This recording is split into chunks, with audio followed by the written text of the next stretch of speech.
Welcome into the Bestball Fantasy Podcast.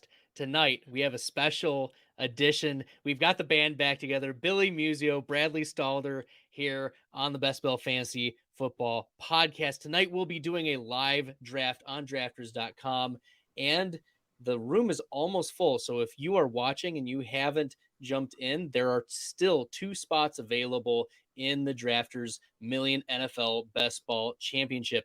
And if you haven't used the promo code Bestball for a first-time deposit, make sure you do. It gives you a bonus $10 deposit.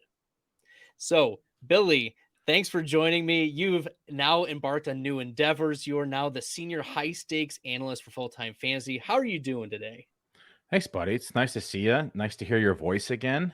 Got the band back together. We're going to be hanging out doing a draft tonight. What better way to spend my night? So thanks for having me on. Absolutely. Let me pull up the shared screen. We're going to go here, Chrome tab, Drafters, share. And for those unfamiliar with drafters.com, make sure that you check it out. There's a big best ball championship happening right now. Their total prize is $1 million, $250,000 to first place, and a 16% win rate. So the top 16% or so will get their not just money back, but double their money. I was telling Billy, this is a pretty good deal for fantasy players who are interested in competing. We have 1 spot left in the fast draft. And a few things about this tournament. One is that it is a single quarterback, full PPR, start 3 wide receivers, 2 running backs, a tight end, and a flex. And we're going to start. Excellent. So we're in the draft room. Billy's here. We've got a few other favorites, Wheeler and Eagles, joining us tonight. And Billy, you got the 3rd spot. I've got the 4th spot in this draft. There's also a couple. Snipe you all day.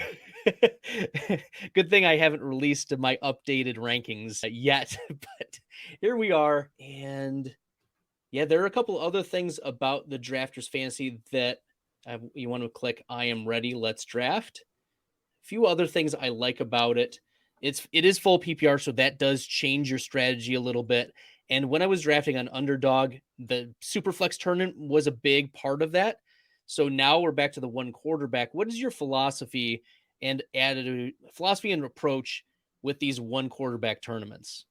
I push the value down. Like I'll just wait until I can find somebody that I like, or the value presents itself. Last year, when I took 3rd in one of those national championships, it was hitting on a late quarterback. And I think that if you're spinning up early, and this is just my personal belief, but if you're spinning up early on a quarterback, you have to hit at a higher rate on a positional player, where you can, if you flop that, you can now pick a positional player early, like a running back or a wide receiver, or if you want to pay up for tight end, you can. But if you're hitting on a late quarterback, I think you just have a far better chance of winning one of these tournaments, because you are drafting a positional player that's going to be pumping out higher averages as the season is progressing. And this is also a start 3 wide receiver. So how does that change versus the 2 wide receiver tournaments? Wide receivers will go early and often. This will be my first draft actually at Drafters ever. So I'm going to see how it goes on. But reading the structure, it's very similar to other sites I play at, including the FFWC. So I think that it'll be pretty similar in that regards, with the exception of 1 less flex. So I think that we're going to see wide receivers go early and often. Awesome. I'm going to share the link in the chat. That's one of the things about the Drafters Fantasy, that you can send the messages in the chat. And I'm up. You go, Christian McCaffrey. Jonathan Taylor, Cooper Kupp went off the board before you. And I'm going to take Justin Jefferson here. So I think Justin Jefferson has the chance to be the wide receiver 1. He's been the wide receiver 1 or 2 for your best ball lineups already. And I'm really optimistic about the Minnesota Vikings offense going into 2022. Yeah, he's definitely my number 1 receiver this year in my rankings. It was tough between him, Chase, and Jefferson. They're all kind of, splitting hairs at that point. But you just look at what Justin Jefferson has done in his first 2 years as a rookie, as a sophomore, and just continues to take that next step forward. They reunited Kirk Cousins and back the band. They did not trade Kirk Cousins or get rid of him. So I'm very excited for Justin Jefferson with the new offense. Probably not going to be as run heavy. So I'm excited to see what happens with him here in 2022. Okay, after Justin Jefferson, Austin Eckler goes off. Is you and I were both high on Eckler going into 2021. Is he still the running back 3 behind McCaffrey and Jonathan Taylor right now? I think so. I think there's an argument to be made for Joe Mixon, and people aren't going to like that. But I think that you look at what the Bengals have done in terms of upgrading their offensive line. They still have a pretty heavy arsenal in the wide receiver core. They grabbed Hurts at tight end. But the big thing to me is this offensive line, much improved here in 2022. We saw what Mixon did in 2021 with the offensive line they had. There's no reason to doubt that he's going to be better in 2022. So I look at it and say he has a real chance at finishing as the running back 1 this year because of the improvements they've made. And I know there's the lovers and the haters of Joe Mixon, but you look at it from a pure statistical standpoint, there's no way to say that he's not set up to have a better year. So I'm pretty high on Mixon again this year. I was fairly high on him last year, but not as high as I needed to be on him. But I would say that he's going to put up something similar of what Austin Eckler put up last year in terms of fantasy points. Oh, I love to hear it. I also love that somebody's reading my Fantasy Pros articles because I put Joe Mixon as one of the players you want to be targeting and has increased value in these best ball tournaments. You mentioned the offensive line. Both of the guards for the Bengals have been replaced, and their PFF grades both improved over 20 points. And then they add Lyle Collins as well. Plus, Hayden Hurst isn't a slouch when it comes to blocking. So all of those plus the T. Higgins and Jamar Chase wheels up for the Bengals offense in 2022. Absolutely. Yeah. I'm pretty excited for Mixon in this year and especially where he's been going. Wheeler snuck him here in the middle of the first, which is not normal. Right? No. I've been seeing him go more at that 2 turn. So Wheeler's listening. He's grabbing him. So I think eventually though, he'll start sneaking up more into the first round. But it's not normally common to see him go ahead of Derrick Henry or Harris or even Cook in that manner. But I think that we're going to continue to see him climb. So I would not be surprised if that's where he's going come like August. The bad thing about drafters is I haven't been able to find how to just put up the board without showing my queue or without showing my selections. So I'm going to have to be a little more careful with that. But I went Justin Jefferson and then Mike Evans. I know that's a little early on Evans, but I just can't help myself with Chris Godwin coming off the ACL injury. We're not sure if Gronk's going to be back. And there's not really another wide receiver aside from Russell Gage who's going to be competing for targets with Mike Evans here in this offense, this Tampa Bay offense. Sorry, I autoed. I was trying to figure out how to move things around. There we go. That's what I get for... You get Javonte Williams. Okay, so you auto Javonte Williams. Yeah. He was going like at the 1-2 turn on underdog earlier this offseason. Now, which I said I want no part of. It was too expensive. Honestly, I don't want him there either. Quite frankly, like I there's probably one other player that I wanted here over him, but he might make it actually back. Still looks like Grody has gone 3 straight running backs: Taylor, Kamara, and Nick Chubb. What's your opinion of starting drafts like these where you have to start 3 wide receivers instead with 3 straight running backs? Is that like a unique build that you're okay with having a few of, or is that a no-no? I think I might actually do it myself here. I don't normally like to do it, but the value's there, and then you can just push. You can push other positions down. I think I'm going to take. Yeah, I'm going to do it. I'm going to do it as well. So I'm going to take Aaron Jones. I just love the amount of opportunities he's going to get in the passing game. You look at games that Devontae Adams when he was out or hurt, and what Jones did in the passing game, his involvement. Normally, I would like to go on 2 wide receivers my first 3 picks and I start 3 wide receiver league. But I think that I'm okay finding some value at wide receiver a little bit later, and that I missed out. Honestly, I wanted Evans. You sniped Evans there. I would have taken Evans over Javonte Williams or any of those other running backs, but went a little earlier. Look, I wrote up or I did a little blurb on the Best Bell YouTube channel last night about AJ Brown, and I said that he was a little bit of a fade. He went from a really run-heavy offense to also the Titans had one more team rush than the Philadelphia Eagles last year, but the Titans threw it 40 more times. So for AJ Brown to improve, you're going to have to see Jalen Hurts take steps forward. And I'm not sure if he can take steps forward necessary for Brown to be more than the wide receiver 10, I think, or return value on that. Yeah, I'm not high on AJ Brown right now. I honestly won't take him inside like the top 20 wide receivers, and he'll never make it there. Like people will just continue to draft him based on his name. And honestly, I haven't finalized my rankings, but he'll probably finish in like probably between 19 and 23 in my wide receiver rankings. Ooh, that's a little spicy, but you just need a couple house calls from AJ Brown, and he's able to hit it. He hits. Look at the volume though. There's just not a lot of. He went from like the lowest passing volume offense to arguably now the lowest passing volume offense. And they still have Miles Sanders there, who's also can catch, like unlike Derrick Henry, like Miles Sanders can actually catch the ball. They still have Game who can catch the ball. They've Goddard there. They actually have a tight end. They have Devonta Smith. Like there's other pieces there that are actually able to catch the ball as well. So I don't think it bodes well for his fantasy value in 2022. There's a lot of competition for targets, and there's not a lot of vacated targets, quite frankly, compared to a lot of these other teams. Like Tennessee, for instance, has the second most vacated targets in the NFL, and you look at that, and that would have boded very well for his fantasy value. That's why I like Burks this year, where I didn't really like his tape. But in terms of opportunity, what's available for fantasy points, you and I have preached year after year after year, opportunity is king, and the opportunity just isn't there in Philadelphia like it was in Tennessee. And I just don't think it's going to don't think he's going to get nearly as many looks and as many opportunities as he has. He's also struggled to stay on the field. We've seen him deal with those knee injuries from time to time.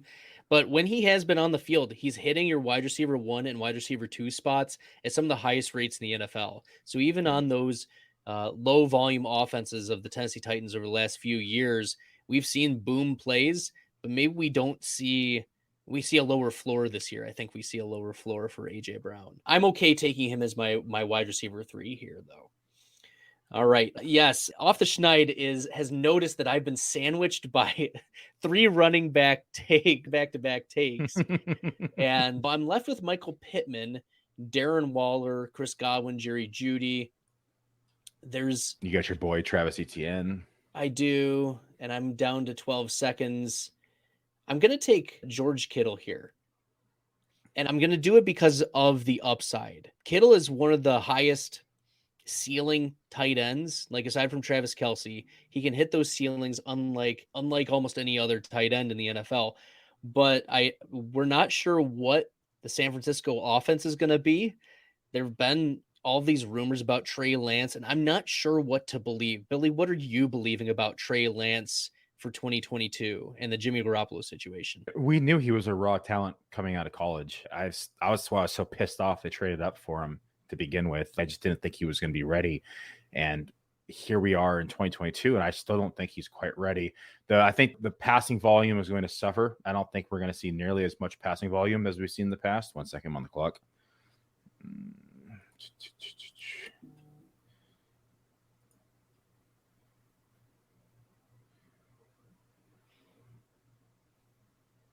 Oh, man.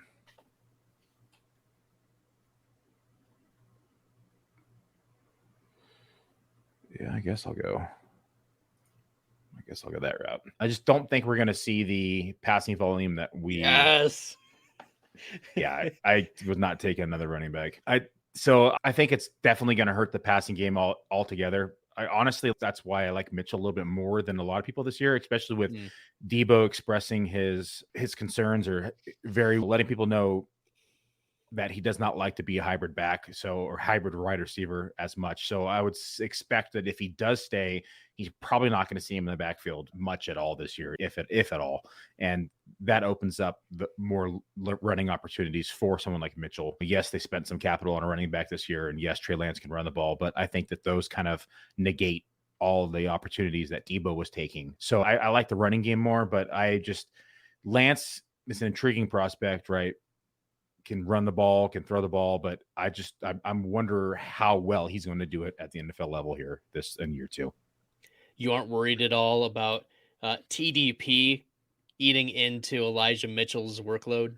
I think he'll definitely be involved. But that to me is more of a Trey Sermon replacement. You look at Mitchell and what he did down the stretch, and when he was healthy and when he was on the field, but you also watch tape and you watch Trey Sermon run the ball. It looked like a literally stiff as a board out there trying to get in the end zone or even just run the back of his own line. So to me, Trey Sermon, it was just does not fit the scheme of the Niners, and he just doesn't look comfortable running the ball in the NFL. I think that was his replacement, and I definitely think that Shanahan will continue to use Mitchell. I think they just really like Mitchell and what he brings to the table. Mitchell is my sleeper running back to lead the NFL in rushing yards. They trusted him so much, and not just trusted, but like he was coming off of multiple injuries, and then right out of the gate, coming out of those injuries, they gave him 17 to 25 carries a game. Yeah, and he continued to. It seems like he deteriorated a little bit, like his body broke down on him. I think that's probably why they grabbed the other back. You look at when he was on the field, regardless of who else was playing, like they continue to just lean on him and give him 80% of the carries, if not more. And so I think that maybe you're not going to see maybe that much volume this year, but 65, 70, sure. I think that's still within their own possibilities. Okay, so we've seen a lot of wide receivers go off here. Yeah, we're down to Brandon Cooks right now, Darnell Mooney, Devonta Smith, and Rashad Bateman. So Rashad Bateman now pegs in as the wide receiver 1 in Baltimore. How shocking was it for you to see Marquise Brown traded to Arizona? And then do you believe that Rashad Bateman can step up into that wide receiver 1 role that we saw Marquise Brown handle the last couple of years? I'm not going to say anything till Wheeler picks because he's listening and he wants to try to listen to our opinions before he makes his pick. So I'm going to delay here for another 12 to 13 seconds until he makes his pick, and then I'll go ahead and give my takes. Good. Okay. So I think Bateman is going to take a step forward. I really do. There's just, again, low passing volume offense, but you look at after he came back from injury and was involved and started making catches, he's got really good hands. I think he's a good receiver in general, but I think that he's going to be pretty involved, but the volume is the concern, of course, because of, one second, I'm on the clock. Yeah, I did that on purpose. I just hurriedly drafted Tom Brady to stack with Mike Evans.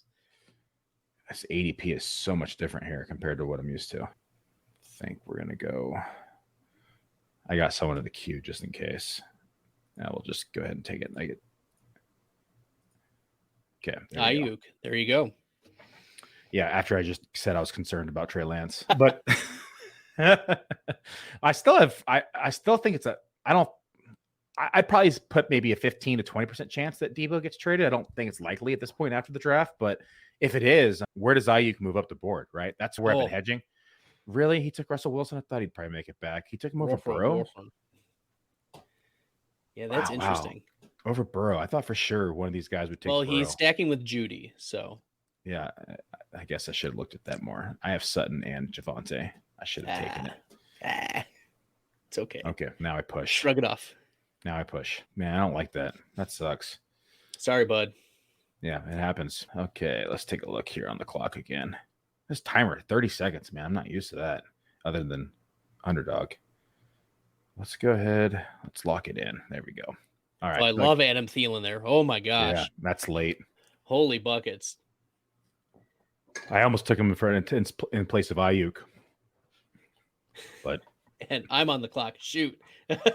Whatever you pick, I'm like, wait, oh no. It looks like I'm going to draft some Eagles. Devonta Smith, they're way below ADP. Like, I got to keep the draft honest here. Yeah. And the Drafters Fantasy Sports Tournament is not an end of year tournament, like a qualifier. It is a sum total of all of your points over the course of the season. So that's a difference in how you might not have to worry about the schedule. This is an okay time for you to be drafting and not know the schedule, even though I think it's going to be released tomorrow, correct? It is tomorrow. Yes. Yeah. So like, you don't have to worry about, am I going to match up those week 17 high flying offenses and target the tournament? No, like it's more so focused on those individual players. And are those good players going to be hitting regularly throughout the season? It also gives you a chance to draft somebody like DeAndre Hopkins more too. Hopkins right now, he's going as wide receiver. Pick 71. Yeah, pick 71 way late after Ayuk and Bateman and Mooney. DeAndre Hopkins was not having a good year last year before the injury.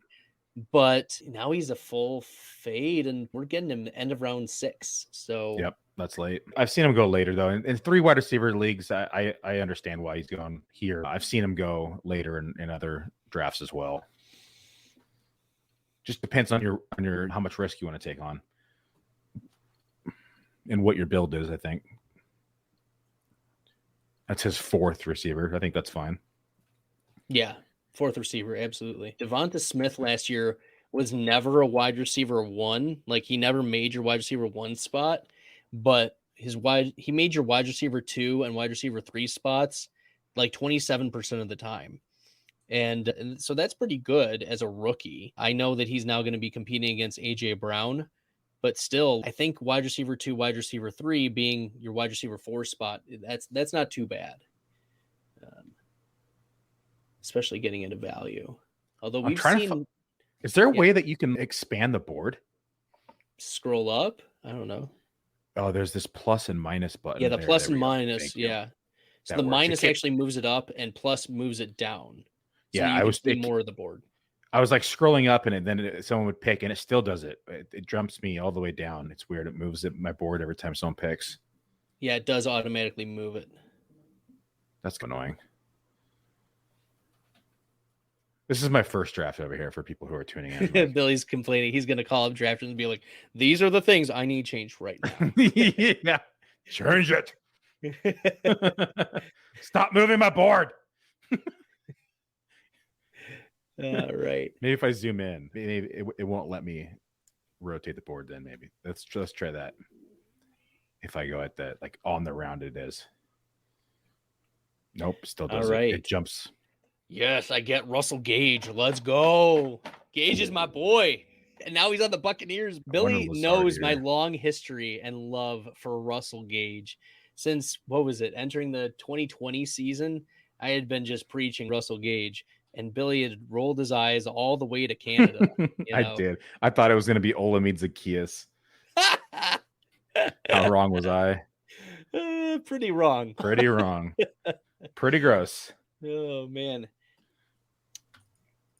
Yeah. Oh, man. We've seen some value here. We'll see if any of that value gets scooped up by that Philly kid or Grody. But we'll see. This is a full PPR as well, which I think shifts pretty significantly. Oh, we've had 2 Bears signings in the last little bit. Dante Pettis Jr. is signing with the Bears. Gross. That's a needle mover, right, Billy? So bad. That team signed like 7 undrafted free agents too from this rookie draft at the wide receiver position. That's so gross. And then let me see here. There was another one that happened. Tajay Sharp just signed with the Bears as well. So the Bears are just throwing people against the wall and seeing who will stick. Shit against the wall is what you meant to say. Yeah, fair enough. Okay, I need a running back too, and Chase Edmonds is just hanging out there. I am not worried about Sony Michel in a full PPR taking away Chase Edmonds. At worst case, Chase Edmonds is still a running back too, because that's what he was when he was getting workload last year with James Conner in Arizona. Talk me out of Chase Edmonds in round 9. I like Chase Edmonds a lot. I like him a little less with Sony Michel there, just because we probably see Sony take on more of that 1-2 role and Edmonds kind of that third down change. I think it's going to be very similar to the role he had in inside of Arizona. But there is also a chance, like you look at the money, follow the money too. There's a chance that Sony could be cut as well based upon the money that they signed him to. So it's interesting to see how it breaks down. I still like Edmonds a lot. I still think he's going to be the lead back there. I just don't know how much volume we're going to see with the amount of heads and rotation that could be rotated through this backfield. But I think round 9 is still a good value. I expect him to drop more with the news of Sony Michel. I think he'll probably start falling into maybe the 10th round again. Early drafts, we're seeing him in the 11th and 12th. I think those days are gone, but I definitely can see Edmonds falling back in the 10th after the signing. But I will scoop up all the time in that late 9 and early 10. Well, over the last 3 years, Chase Edmonds has been a running back 1. Like, it filled in that running back 1 spot in your Best ball lineups about 4% of the time. Been in your running back 2 spot about 5% of the time, and your flex spot about 9% of the time. And last year, he was hitting at almost 20% of your best ball lineups. So in an increased role, we could see that move even more. Yeah. So that, which was about the same spot as Antonio Gibson, was a higher rated running back too, but like he has the same upside as Antonio Gibson. Are we saying that? Did I say that out loud? Yikes. Yikes. I put out an article of fantasy, or I'm working on an article for Fantasy Pros about players you need to avoid in best ball, and Antonio Gibson is one of them, because not only is his ceiling capped out because the JD McKissick re-signing, but also now we have Brian Robinson, who might eat into his floor. Yeah, Brian Robinson, I think, is going to be a plotter year one. I think he's just going to be short yardage back, goal line back, probably gets mixed in on third downs because he's actually a pretty damn good pass blocker. But I still think that Gibson is the back to own. Okay, so this is a 20-round draft instead of the 18 that Underdog's Best Ball Mania drafts are. I hate they went back to 18. How does that change your attitude or your strategy when it comes to wide receivers? Because we have to start 3, and you hope that a wide receiver is in your flex spot. Like, how many wide receivers are you willing to take in a 20-rounder versus 18? 9, 10, I think. I depends upon half of your lineup. Or your draft spot. Yeah, I think I'm going to be more in that 9 range, but it just depends upon who your wide receiver 1 is. You look over, like Eagles probably is going to have close to 10. He's got 1, 2, 3 right now. That's probably more of a 10 wide receiver build. But I think it just depends on how what your roster construction is. Oh, I'm on the clock. 1 second. I did that on purpose again. Yes.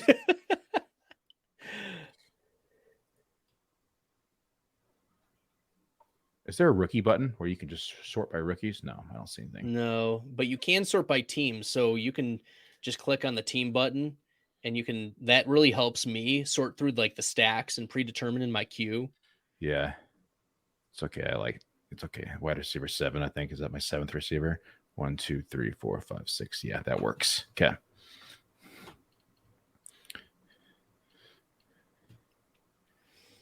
Okay. So you took Kenny Golladay there. Was he just, I need another wide receiver, or is there some glimmer of hope with Kenny G in New York? I think that's a glimmer of hope. I look at receivers whenever they change teams or offenses and expect a down year for them in year 1 with a new system, a new coach, a new quarterback. But you come back in and you have, again, I guess you do have a new system and a new coach again, but you look at, he's got another year with Daniel Dimes, and I think the chemistry was more built, I should say, and I would expect him to have a little bit better of a year. All right, you're on the clock, and I'm getting trade proposals in Sleeper right now. Gross. Someone wants essentially Alvin Kamara. I get Alvin Kamara, and they get Javonte Williams. Smash decline. It was Job's, by the way. Oh, that sounds like a Job's offer. Okay. We're going to complete the Tampa Bay stack. I don't even know if Gronk is coming back, but if he is, Rob Gronkowski has been the height of ceiling in PPR for tight ends over the last, why is it not sorting? Over the last 3 years. Like, it's been Gronk and Kelsey and Andrews, and that's it, pretty much.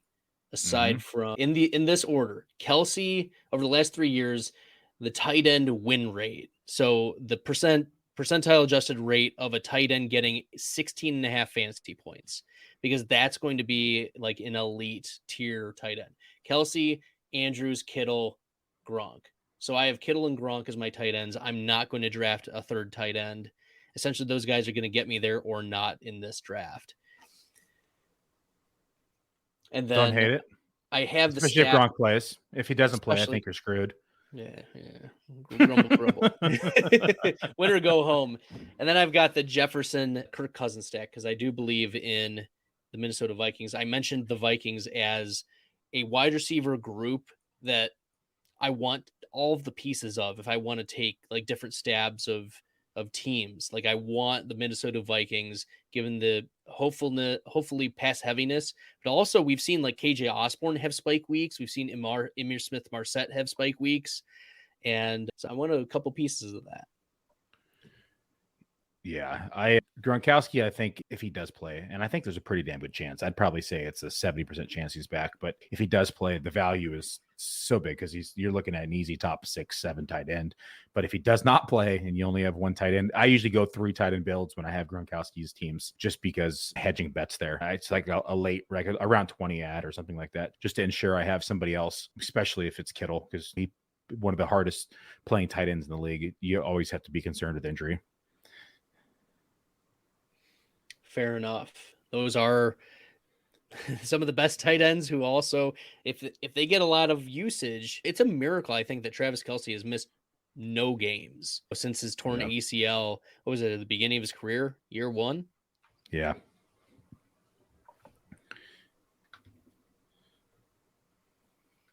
Yeah, many sites with best ball tournaments, many new ones that have been launching lately. I'll be doing a lot of these drafts and drafters, and when Underdog gets their act together and comes back to Michigan, I'll be doing some of those too, Best Ball Mania. But yeah, I'm on the clock here, and I'm looking for running back upside, and I don't want Raheem Mostert. I'm going to go Isaiah Spiller. If anything happens to Austin Eckler, I think it's going to be Spiller. Spiller was drafted in the 4th round. He's got decent draft capital. He can catch passes like Austin Eckler, not the same capacity. If you're looking for a handcuff, I think Isaiah Spiller is going to be the type of running back handcuff that you want to target. And he's cheaper than Alexander Madison, as we've seen. Yeah, sorry, I'm thinking. I'm on the clock here again a second. This goes fast on this turn. It does. The turns are tight on here. I like the Jameson Crowder pick there by that Philly kid. I think that Jameson Crowder still has a lot left in the tank, and he's shown over the last 3 seasons that he can access ceilings. Even when he was on the Jets, he was getting high target shares and converting that into fantasy points. Let me pull up the 3-year wide receiver winner data that I have. And Jameson Crowder, Control F, Crowder. Not CeeDee Lamb, Crowder was making your best ball lineups like almost 40% of the time over the last 3 years in the games that he played, which is around the same amount as like CeeDee Lamb, Brandon Ayuk, Chase Claypool, Sterling Shepard. So I don't think Crowder on the Bills is a bad pick. Oh, but I just got autoed. Devontae Parker. Not a bad pick either. I don't hate Parker on the New England Patriots. Is there anywhere on here that tells you how to go keep scrolling up and counting? It'll tell you your build. Yes. So if you look here over the receiver position or over the positions. Okay. Over the positions. So right now I have 2 quarterbacks, 3 running backs, 6 wide receivers, and 2 tight ends. Okay. I like that. Okay. Thank you. Yeah. Okay. I got my 8 receivers. And Billy's just getting his bearings here on drafters.com. Yeah, trying to get shit organized. I'm lost in space right now, trying to figure things out. But only 1 auto pick for the first time. That's not too bad. Trying to get things situated. I just got infatuated with Jameson Crowder. That's my bad. And looking at how this board turned out, I actually don't mind starting 3 running backs now with how the team turned out. Got the core, haven't touched the position since. You got the Pittman, Matt Ryan stack. Yeah. And you got the Daniel Jones, Kenny Golladay, and Tony. Yep. Yeah, that's pretty good. Yeah, man, missing out on Russell Wilson, that's a difference maker right there.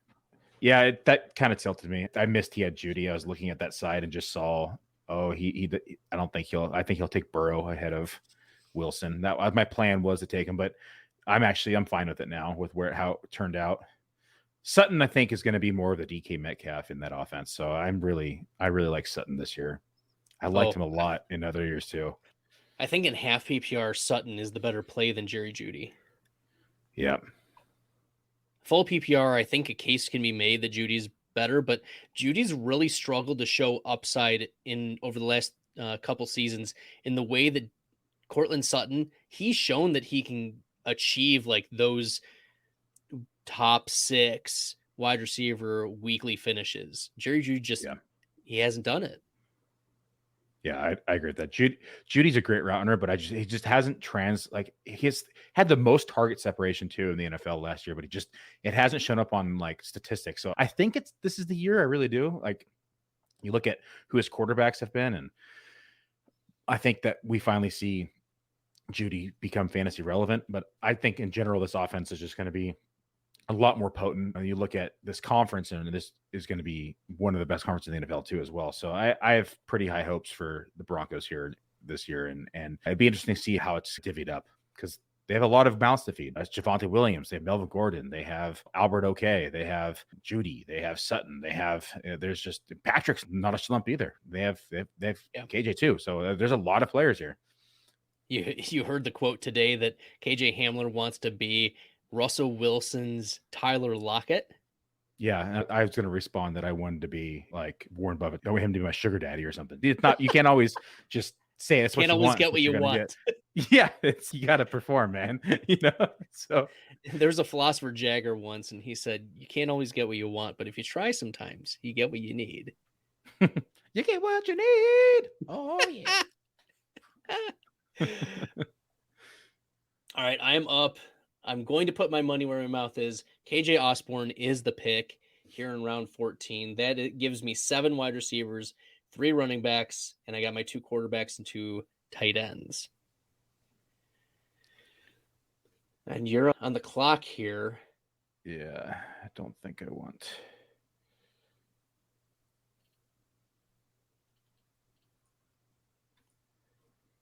Noah Fant. If I didn't have the tight ends that I have, I probably would have considered a Fant coming back around the turn. But around 14, it's just late. He was the tight end 1 for weekly finish on 2 different occasions last year. I know it was on the Denver Broncos, but the Denver Broncos, as we said before, they weren't a good offense, and they were led by Drew Locke and Teddy Bridgewater. It just, Noah Fant was the outlet, and he might be the outlet yet again for Drew Locke in Seattle. Although, what do you think, Gino Smith or Drew Locke? I think it's going to be Gino. I do. He's already been in the system. He showed competent last year. Yes, fairly competent, but he has some rapport with the receivers, and I don't know. I'm going to give Gino the early lean right now.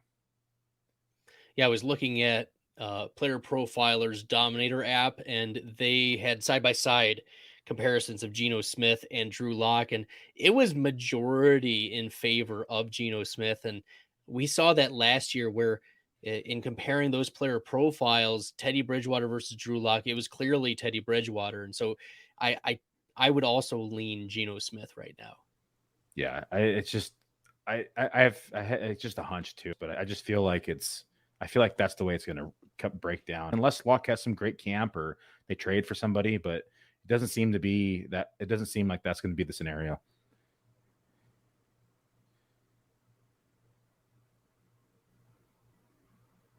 All right. There's still some interesting wide receivers out there, in the abyss. A lot of good players out there. Yeah. Wait, Robbie Anderson is Robie? I thought it was Roby. No, I think it's IE. Really? My life is. I'm questioning everything in my world right now. Something I learned today. What'd you learn? Did you know that there's not a single odd number that doesn't have an E in it? I knew that. I don't know what to do with that information, but it's pretty amazing. Did you know that there is a 7-year-old playing in the NFL? Ew. Eric Kendricks. Did you know Taco Cat spelled backwards is Taco Cat? Don't you want to know why Eric Kendricks is 7 years old? No, I'm more interested in Taco Cats. Taco Cat. Yeah, it's palindrome, like race car. Palindromes are life, Billy. It's because of leap year. He was born on February 29th. Gotcha. Yeah. All right, off the Schneid comes in and he tells us it's Robbie with a Y, 100%. There you go. Thanks for saving me off the Schneid. It is a Y. Do they have it spelled in here? I just Googled it. Wait, this article has it with an IE, and this article What? has it with a Y. Whoa. Pro Football Reference has it. So Twitter has. Hold up. Robbie Anderson on Twitter is with an IE. His own account. Whoa. All right. We have definitive answers here. Off the schneid, you've let me down. Yeah. It is Robbie not Anderson's 100%. own Twitter account is IE, and it's verified. Wow. Okay. That changes. There you things. go. But Pro Football Reference has it with a Y, just for what it's worth. And Robbie Anderson did not have a good year last year. No, he did not. Oh, man.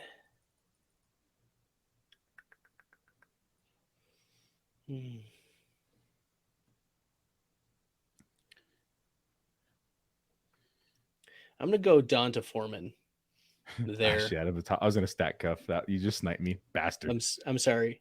All right. Let's change the plans. I guess I'll go with the plotter. I said it was going to have short yardage goal line carries. I was thinking about Brian Robinson there too. They were at the top of my queue. Oh, did he change it? Is this a Mandela effect? Do you know what the Mandela effect is? I do not. It's when like the general consensus thinks something has existed and it definitely hasn't. Like everyone has this false memory. For instance, there's a movie that everyone thinks exists called Shazam with Shaq. With Shaq. That doesn't exist. It doesn't exist. Like it doesn't exist.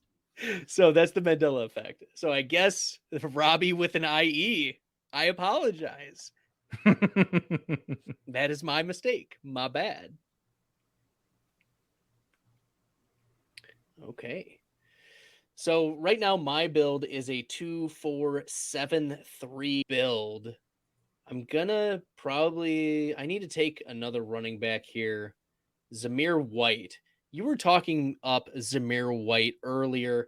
Love Zamir. You said maybe more of a 2023 pick because the Raiders did decline Josh Jacobs' fifth-year option, but he's not a pass catcher, maybe not a target, but I told you by the middle end of 2022, he might be splitting carries or even in the lead. We've seen the Raiders with bizarre usage for Josh Jacobs from time to time. Yeah, and I could see a scenario to where like let's just say that a team loses a running back to injury and they're making a push before the trade deadline and they inquire about Josh Jacobs and the Raiders might be inclined to let him go. You look at the history of McDaniels and running backs in New England and is using a running back by committee approach, and he may not need Josh Jacobs in that committee at that time. So I would say with them declining their fifth option, it's very possible that they can get something for nothing at the end of the season if that is the scenario. It would be a savvy move for the Raiders, and moving into Zamir White, I think would be a smart move by the end of the year. And that's why I think too, he's an interesting like all season play. Mm-hmm. Like you probably don't want him for tournament plays because he's not going to help you get there. Probably not. Yeah, maybe. Who knows? He could be this year's Elijah Mitchell, right? He could take over this backfield by storm. Like he was my running back 3 heading into the draft. So the talent is there. Like he's explosive, he's dynamic. I really like him as a player. You look at just the offense and who's all there. So I think that if he's given the opportunity, I think he could run with it. He's that good of a running back, and I think he's very underrated in this draft class. So I hope he gets the opportunity because I own a lot of them in early drafts, but I would say that he's definitely going to see the field more than people probably think. Shania says it's Shazam with Sinbad. He's just correcting us left and right. It's Shazam with Sinbad. That's what I'm saying, though, is everyone thinks that it's Shaquille O'Neal. But no, it's a false memory. It's a false memory. I'm still going to say it's Shaquille O'Neal. I refuse to believe this, Bradley. I love that this is good. Okay, man. Vegas DFS has gone Trubisky, Mariota, and Winston as the only quarterback, and Deshaun Watson. Ooh, a 4 quarterback build. I can't get behind that. No, I can't do 4 quarterbacks either. KJ Hamler. All right, Tyler Lockett. Yeah. Oh man. Yeah. I think I'll just go 2 quarterbacks, Tom Brady, Kirk Cousins. I did sneak in some Irv Smith. I think he's got upside, but also he can zero out. If he misses a blocking assignment, he's not a good blocker. So if he misses a blocking assignment, he could be riding the bench for a little bit or lose snaps to like Zach Davidson, for instance. But he's got upside. It's just there's downside to Irv Smith. Definitely. Okay. I got into a little bit of a Twitter barb with Josh Larkey, our friend Josh Larkey of FTN. He wanted Amari Rodgers over Randall Cobb, and I'm very pro Randall Cobb. So I would take Amari Rodgers over Randall Cobb too. I feel outnumbered, but that's okay. I think they're both not going to be that involved, but if I had to pick, I was hoping that I had a bunch of early drafts where I was just drafting Amari Rodgers in around 20, like every single time. And it was early drafts when they had nobody on the roster. And I still don't think they're going to go out and sign that much. They might get in that one vet, but I still think there's opportunity for him to see the field. Cobb at this point in his career is just a shell of himself. He's more of just the friend that Aaron Rodgers needed there on the team than a true receiver. But Romeo Dubes is a better player. You have Watson, who has the skill set to be a better player. He's a little raw, I think, but he has the skills definitely necessary to be successful. But you hear in reports that they're interested in trying to get Odell Beckham. You hear reports that they're trying to get Landry, which makes the most sense for me. But I think Landry is definitely the player that if I'm the Packers, I want on my team. Yeah, that's perfect sense. But if Landry lands there, like rest in peace, Cobb and Amari Rodgers, sure. Like, they're not even seeing the light of day, right?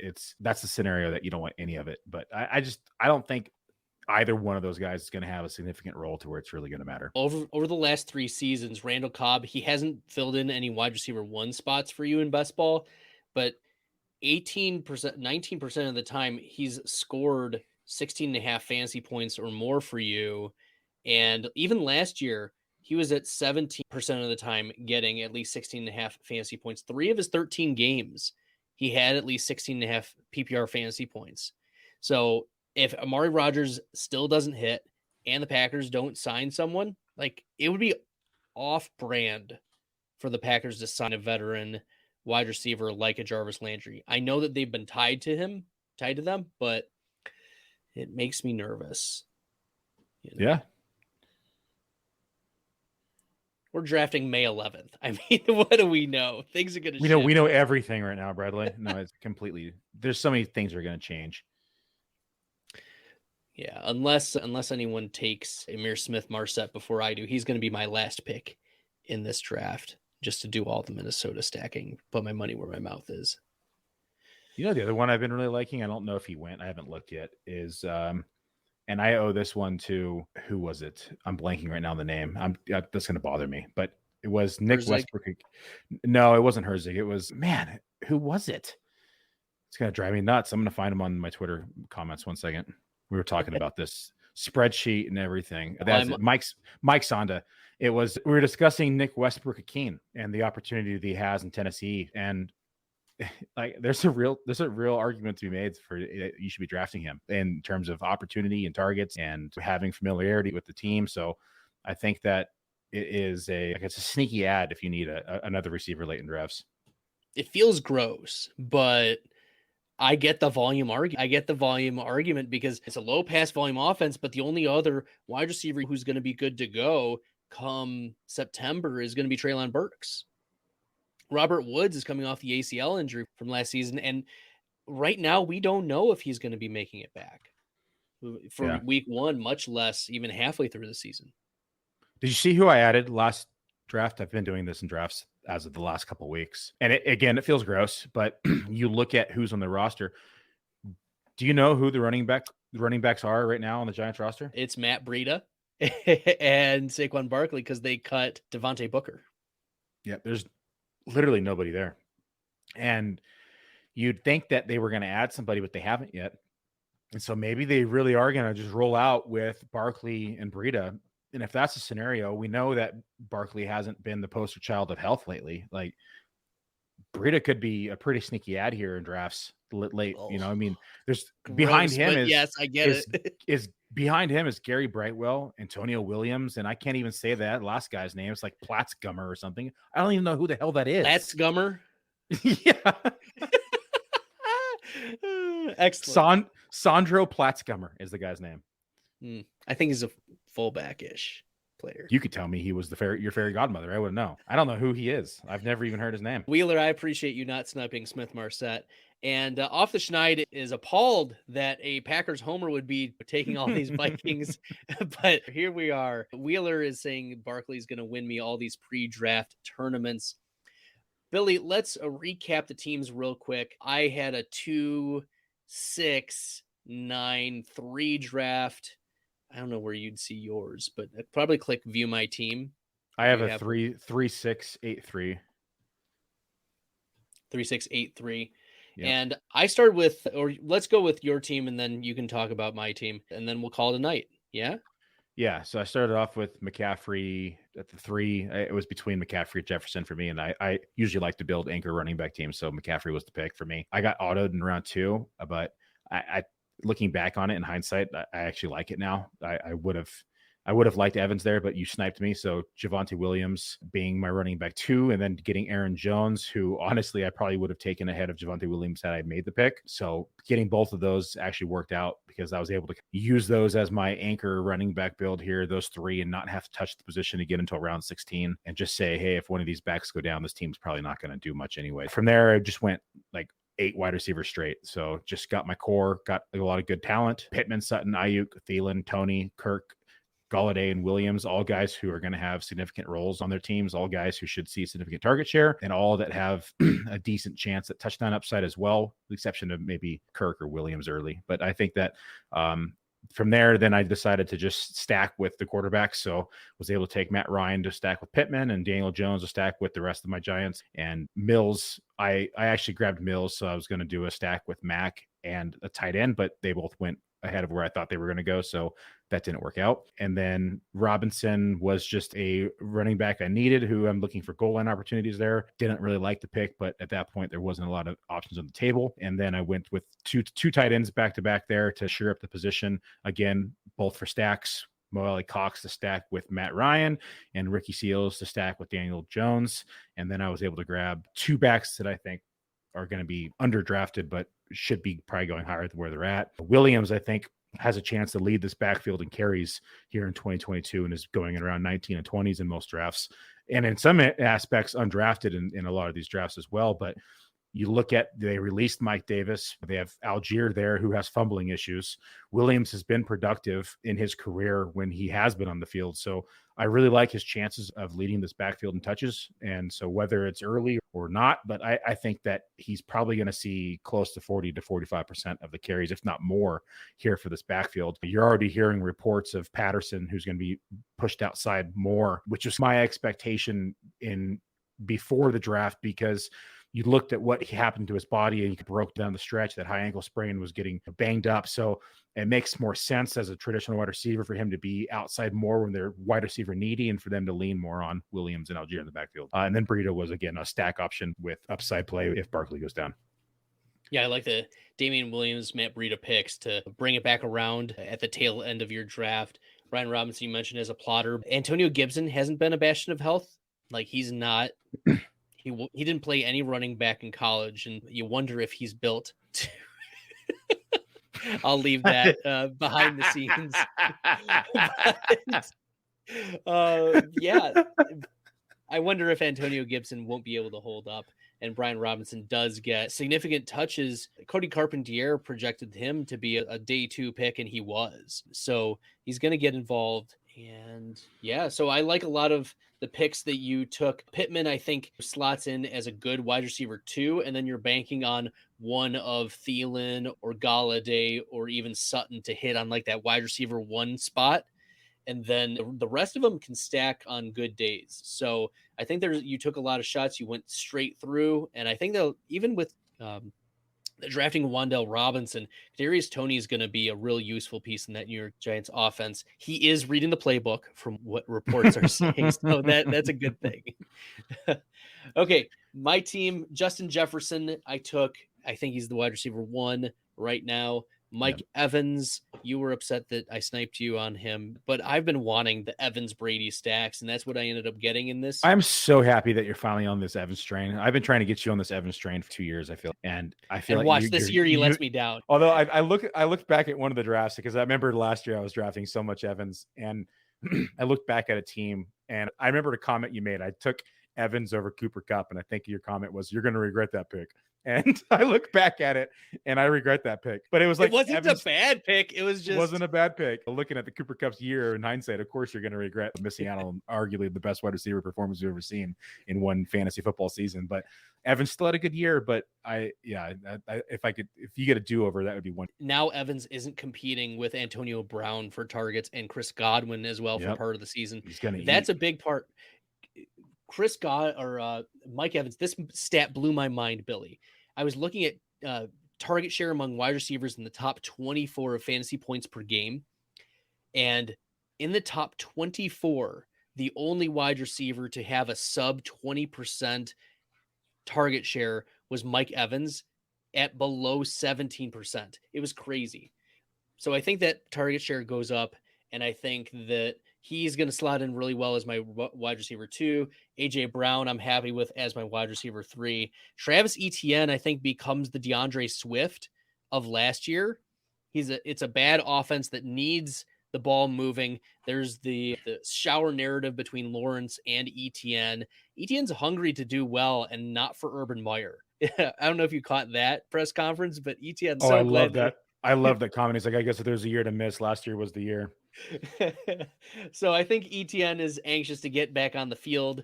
I went Tom Brady to make sure that I got the stack with Evans, and that allowed me to also be stacking some Tampa Bay Buccaneers later on.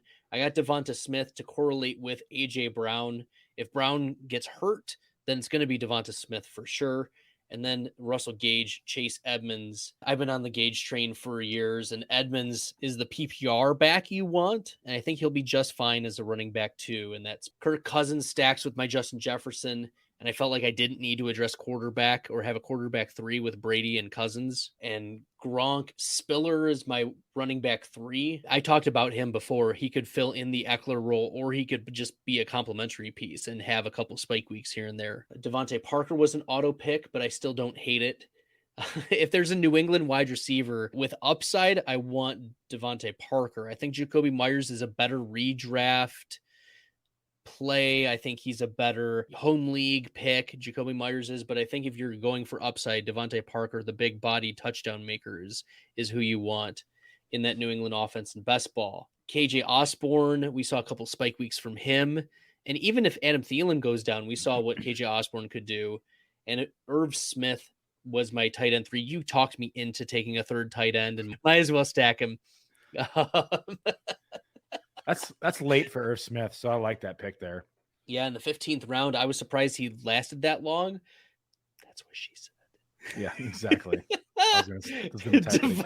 Donta Foreman at Carolina. He's a handcuff type of piece. Same with Zamir White. We've talked about White and Foreman a little bit. KJ Hamler, I think he has the speed and the draft capital that could be interesting to come to fruition in the Denver offense. Chris Evans, I didn't get to talk a lot about Chris Evans, but he was a running back. Dwayne from PFF, he pointed out that Joe Mixon struggled on third down. He struggled in pass protection, and I don't think the Bengals will move back to Samaje Perine as a third down back. That's going to be Chris Evans, who has the best receiving profile of any running back in the Cincinnati Bengals, and he can catch a couple touchdowns. And the full PPR, if he's the one who's getting some of the third down work, I'm not going to hate that later on. Plus, if there's a handcuff who can catch the ball, Chris Evans might be the handcuff you want in Cincinnati instead of Samaje Perine. Just a better back in Perine too, just more explosive. And then Amir Smith-Marset, my boy, ISM. All right, Billy, we can follow you on at FF Muzio. You can follow Billy as well at Fulltime Fantasy. You can find a lot of articles, and he does regular YouTube videos and analysis for them there, always involved in their tournaments. Billy, what's hot at Fulltime Fantasy right now? So we just released actually it's something I built myself, and Scott, of course, went through with the fine tooth comb, but we created a tournament for the Superflex Bowl. It's a Superflex best ball tournament, 20 rounds. It's also start 3 wide receivers. There's a 1 flex position. The second flex position is the Superflex position. So that is new. Only 600 entries, which is really cool. The chances of winning are a lot higher than a lot of these national contests. So 5,000 up top. If you place in first or second inside your league, you automatically go on to the championship rounds, and then you are guaranteed double your money. And then from there, it breaks down 5,000, trickles down, and it's a little bit more dispersed than a lot of these top heavy tournaments. So don't quote me, but I think it's 5,000, then like 2,500, and then like it breaks down like every couple $100 from there. But the cool thing about it is, unlike a lot of these best ball tournaments where it's a lot of this pass through stuff, right? It's rounds 14 is the end of the season. 15, you got to be in the top 2 or top 3, and then you move on. There's none of that. Once you're top 2 in your league, the top 2 from every league face off. So top 100 for the overall championship. And you carry over your season average into the championship round. So if you averaged 180 points for the season, you enter in the championship round with 180 points. And then it's a 3-week shootout against all the other champions. Combined total points for those 3 weeks plus your season average is the overall winner. So if you get, like last year, I just got coolered on week 15 when Brady just got shut down. And when has Brady ever been shut down? And he gets shut down, and some of my best teams were knocked out of these tournaments. Well, in this tournament, that allows you the chance to have a week 16, 17 make up for those points and get back in the shootout or get back in the race. So really like the concept that we did there. And it's the first to ever be done in that magnitude for a best ball tournament. So that's going on. There's also, you can start buying entries into the online championship and the world championship. Those are like similar to the FFPC main event in football, guys. And then those are some of the best returns in the industry. So if you finish first place in regular season and first place in points, then you get what's called a dominator. It's a $10,000 payout to you in the league payouts, which is pretty amazing. No one else does that. So a lot of cool stuff over there. And then one more plug, and I'll shut up, is if you buy a max pack entry over there, max pack entries for the best ball tournament are only 18 entries. You get free VIP access into the VIP suite in Vegas when we draft in person. So that's a pretty cool little perk. That is a pretty cool little perk. Okay, awesome. And Wheeler said he will be drafting a few of those next week. Thanks for that, Wheeler, off the Schneid. Wheeler. A few others were able to hop in. Eagles here, Eric B. There were a lot of great drafters. This was a relatively tough room. There are just varying rooms from time to time, just as you see on other platforms. But tonight was especially fun having Billy come in.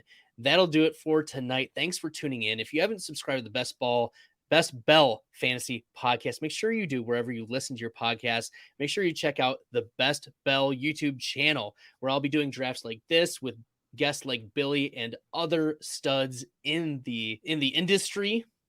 Don't forget to follow me on Twitter at FFStalder. Thanks for listening. I appreciate it. In the meantime, good luck in the best ball streets, everyone. Good night.